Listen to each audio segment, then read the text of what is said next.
Hi friends, welcome back to my channel వెంకిరణ్ vibes. నేను మీ కిరణ్ మై. ఎలా ఉన్నారు అందరూ? నేనైతే చాలా బాగున్నాను. ముందుగా మన ఛానల్ ఎవరైనా ఫస్ట్ టైం చూస్తూ ఉంటే సబ్స్క్రైబ్ చేసుకోండి. సబ్స్క్రైబ్ చేసుకున్నాక పక్కనే ఉన్న బెల్ ఐకాన్ని క్లిక్ చేయండి, సో దట్ నేను వీడియోస్ పోస్ట్ చేసిన వెంటనే మీకు అప్డేట్ అనేది వస్తుంది. ఇక ఇవాళ వీడియో గురించి చెప్పాలంటే, ఇవాళ నేను మీకు ఒక రెసిపీ చేసి చూపించబోతున్నాను. రెసిపీ వచ్చేసి చాలా ఈజీ రెసిపీ అండ్ చాలా తక్కువ టైం కన్జ్యూమింగ్ అనమాట.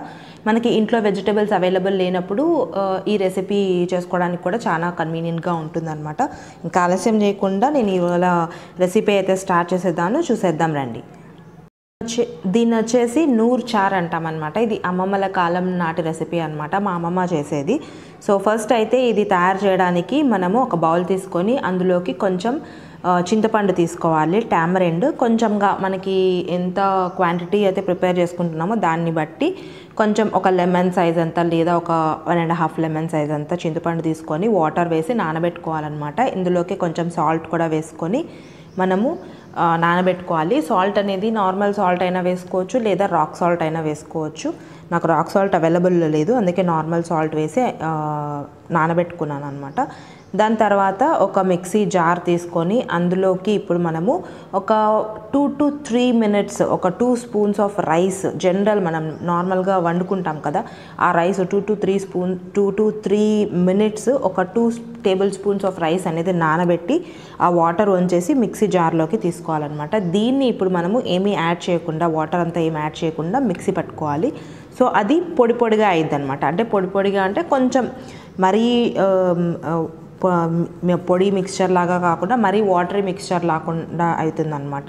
సో చూడండి ఎలా అయిందో, కొంచెం గరుగ్గా ఉండిద్ది అనమాట రైస్ మిక్స్చర్ అనేది మిక్సీ పట్టిన తర్వాత. సో ఇప్పుడు ఇందులోకి మనము ఒక 1 ఆనియన్ అనేది యాడ్ చేసుకోవాలి, ఒక 1 మీడియం సైజ్ ఆనియన్ అనమాట. ఒక ఆనియన్ యాడ్ చేసుకోవాలి. అలానే ఇందులోకి ఒక 1/2 tablespoon ఆఫ్ ధనియాల పొడి అనేది యాడ్ చేయాలన్నమాట.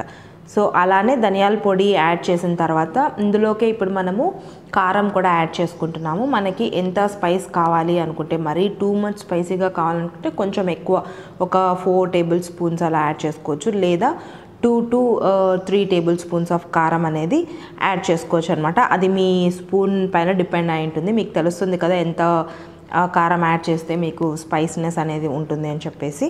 సో నేనైతే ఒక 1.5 tablespoon ఆఫ్ కారం అనేది యాడ్ చేసేసి మొత్తం మిక్సీ అయితే పట్టేసుకున్నాను అనమాట. సో మిక్సీ పట్టేసుకున్న తర్వాత అది ఎలా వస్తుందంటే ఒక మసాలా టైప్లో వస్తుందన్నమాట, మనకి ఈ పేస్ట్ లాగా వస్తుందన్నమాట. సో ఇప్పుడు పేస్ట్ పక్కన పెట్టేసుకొని మనం చింతపండు నానబెట్టుకున్నాం కదా, దాన్ని మంచిగా కలిపేసుకొని మిక్స్ చేసుకొని ఆ చింతపండు అంతా కూడా తీసేసి పక్కన పెట్టేసేయాలన్నమాట. సో అందులో ఉన్న చింతపండు ఎక్స్ట్రాక్ట్ అంతా కూడా ఒక బౌల్లోకి వేసుకున్న తర్వాత ఇప్పుడు ఇందాక మనం రెడీ చేసి పెట్టుకున్నాం కదా పేస్ట్, ఒకటి రైస్ ఆనియన్ అవంతా వేసుకొని ఒక పేస్ట్ రెడీ చేసి పెట్టుకున్నాం కదా, ఆ పేస్ట్ ఈ చింతపండు వాటర్లోకి వేసుకోవాలన్నమాట.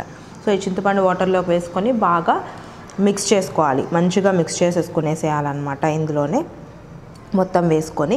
సో చింతపండు వాటర్తో పాటు మనం ఎలానూ చారు చేసుకునేటప్పుడు రైస్ వండుకుంటాం కదా, సో రైస్ వండుకునేటప్పుడు ఆ వాటర్ ఉంటాయి కదా, ఆ వాటర్ కూడా రైస్ కడిగి మనము ఒక 3 to 4 times కడిగిన తర్వాత మళ్ళీ వాటర్ పెడతాం కదా, సో అది పెట్టే ముందు ఒక 3rd time కానీ 4th time కానీ మనం కడిగి వంచేసేయడానికి ఆ వాటర్ ఉంటాయి కదా, ఆ వాటర్ కూడా మనం సేవ్ చేసి పెట్టుకొని ఇందులో యాడ్ చేసుకుంటే ఆ టేస్ట్ కొంచెం డిఫరెంట్గా ఉంటుందన్నమాట.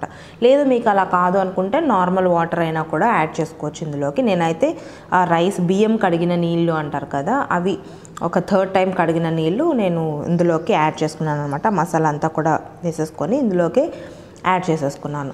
సో ఇంకా జస్ట్ మనం పోపు పెట్టుకుంటే మన చార్ అనేది రెడీ అయిపోతుంది. దీన్ని నూర్ చార్ అంటారనమాట.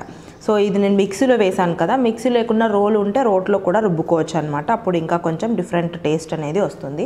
ఇప్పుడు మనం ఒక బౌల్ తీసుకొని అందులోకి ఆయిల్ వేసుకోవాలి, ఒక 1 tablespoon ఆఫ్ ఆయిల్ అనేది వేసుకోవాలన్నమాట.